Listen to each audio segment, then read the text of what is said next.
Hello বন্ধুরা, কেমন আছো তোমরা সবাই? আশা করি তোমরা সবাই খুব ভালো আছো। তো আমি আজকে চলে এসেছি একটা নতুন ভিডিও নিয়ে। আজকে আমি বানাবো স্পাইসি চিকেন কারি। তো প্রথমে আমি নিয়ে নিয়েছি দুটো মিডিয়াম সাইজের আলু, যেটাকে আমি 4 টুকরো করে কেটে নিয়েছি। আর এখানে কিছু চিকেন দিয়ে দিয়েছি, ভেজে নিচ্ছি। চিকেনটা একটু ভেজে নিলে না আগে, তাহলে ভালো হয়। আর এখানে আমি মশলা রেডি করে নিয়েছি মিক্সিতে। আর আমি এখানে মশলাতে ইউজ করেছি দুটো পেঁয়াজ, একটা রসুন, আর একটা গোটা রসুনও আমি দিয়ে দিয়েছি রান্নায়, আপনারা দেখতে পাবেন। আর আদা ঘষে নিয়েছি, আর দুটো শুকনো লঙ্কা, আর একটা কাঁচা লঙ্কা।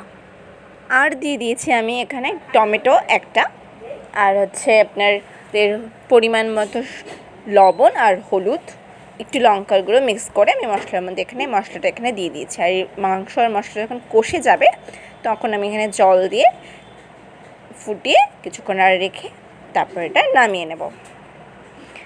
আর এখানে আপনারা দেখতে পাচ্ছেন আমার মাংস পুরোপুরি রেডি। এই হচ্ছে আমার আজকের